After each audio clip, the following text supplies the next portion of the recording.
বন্ধুরা, একজন মানুষের সবচেয়ে বড় সমস্যা হলো তার নিজের লোকেরাই তার সুখে ঈর্ষান্বিত হয়। তুমি মনে করো প্রতিবেশী বা আত্মীয়-স্বজন তোমার মঙ্গল কামনা করে, কিন্তু সত্যটা ভিন্ন। চাণক্য বলেছিলেন, প্রতিবেশী এবং আত্মীয়-স্বজন কখনই তোমার নিজের নয়। তারা সবসময় তোমার উন্নতিকে ঈর্ষা করে এবং গোপনে তোমার পতন কামনা করে।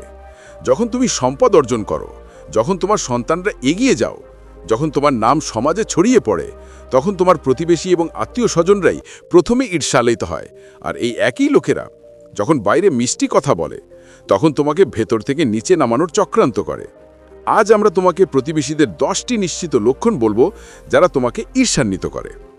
যদি তুমি এই বিষয়গুলো বুঝতে পারো, তাহলে তুমি কখনোই মিথ্যা সম্পর্ক বা নকল হাসি দ্বারা প্রতারিত হবে না। পরিবর্তে তুমি চিনতে পারবে কে আসলে তোমার আর কে কেবল তোমার সুখে ঈর্ষান্বিত।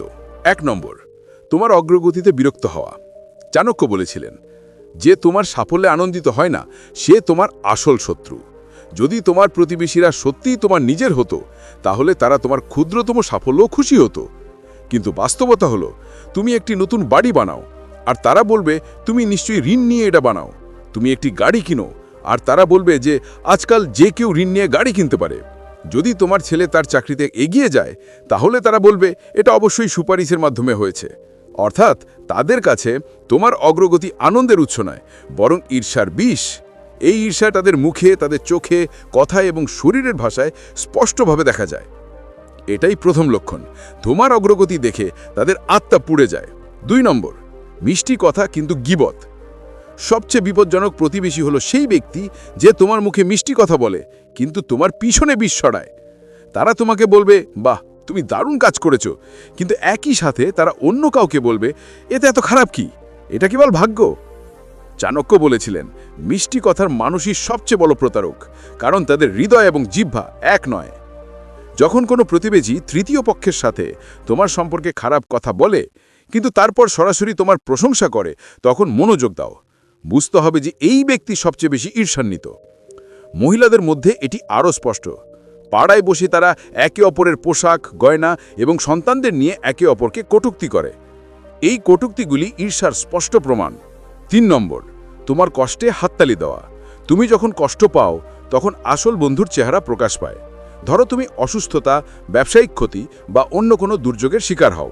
একজন ঈর্ষান্বিত প্রতিবেশী বাহ্যিকভাবে সহানুভূতি প্রকাশ করবে, কিন্তু গভীরভাবে খুশি হবে। চাণক্য বলেছিলেন, একজন শত্রুর সবচেয়ে বড় আনন্দ তোমার দুঃখে নিহিত।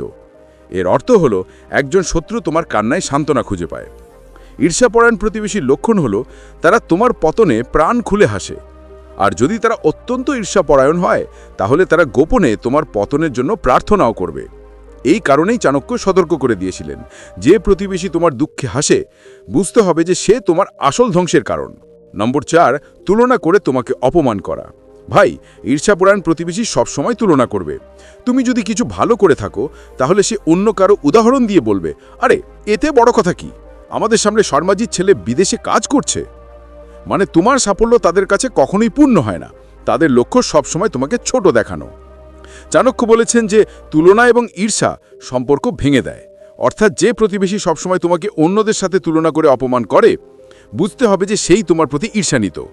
ঈর্ষান্বিত প্রতিবেশীর মুখে সবসময় অন্য কারোর নাম থাকবে, যাতে তুমি নিজেকে এখনও নিকৃষ্ট মনে করো। 5 নম্বর, তোমার পিঠের পিছনে গুজব ছড়ানো। ভাই, এটা সবচেয়ে বিপজ্জনক লক্ষণ।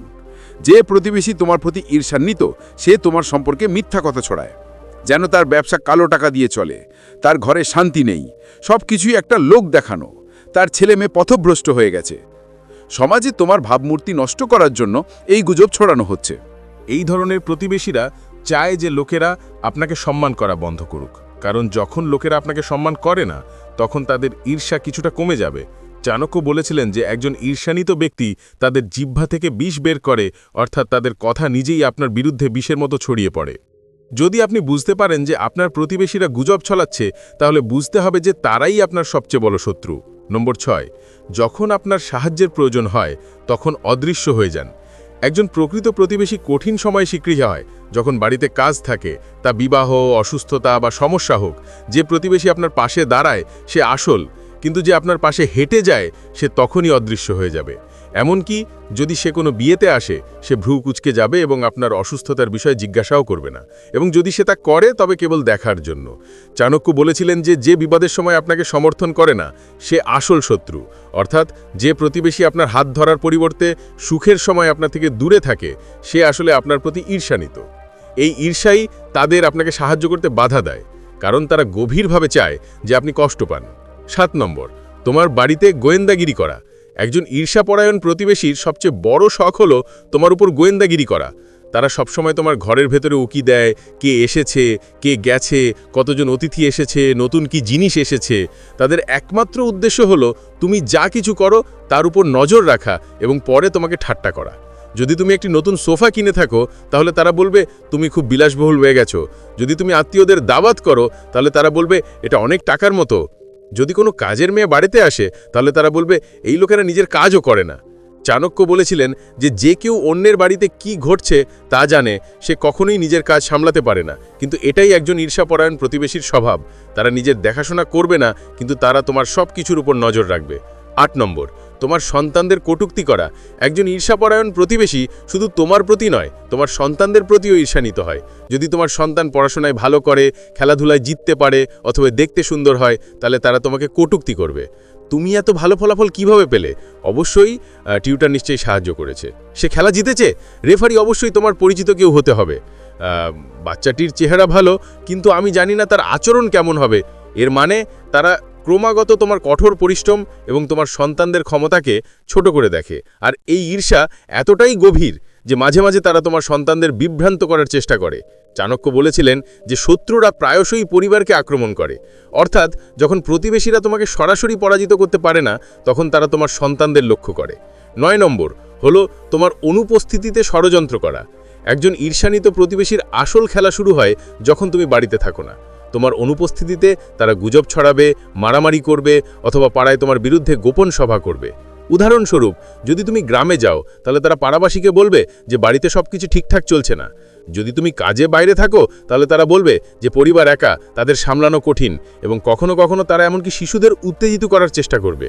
চাণক্য বলেছিলেন যে শত্রুরা তোমাকে একা পেলে আক্রমণ করে, একইভাবে প্রতিবেশীরা তোমার অনুপস্থিতিতে ষড়যন্ত্র করে, কারণ তারা সরাসরি তোমার মুখোমুখি হতে সাহস করতে পারে না, তাই তারা পেছন থেকে আক্রমণ করে।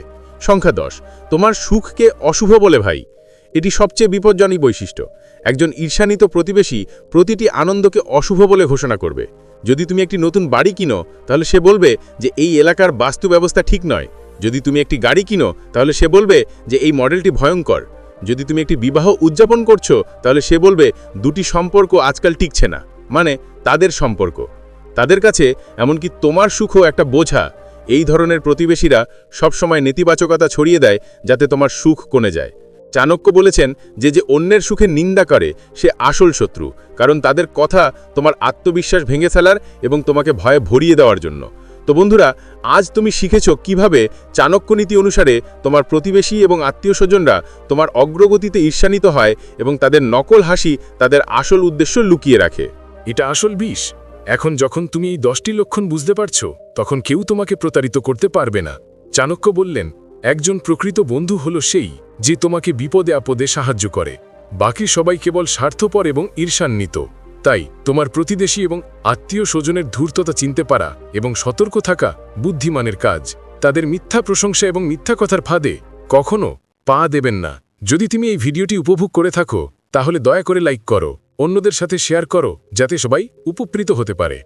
চাণক্যের এই জ্ঞান উপভোগ করুন এবং আমাদের চ্যানেলটি সাবস্ক্রাইব করতে ভুলবেন না, কারণ আমরা আপনাকে চাণক্য নীতির এইরকম গভীর রহস্য এবং আশ্চর্যজনক অন্তর্দৃষ্টি নিয়ে আসতে থাকব। পরবর্তী ভিডিওতে আরেকটি নতুন এবং গুরুত্বপূর্ণ বিষয় নিয়ে দেখা হবে। ততক্ষণ পর্যন্ত ধন্যবাদ।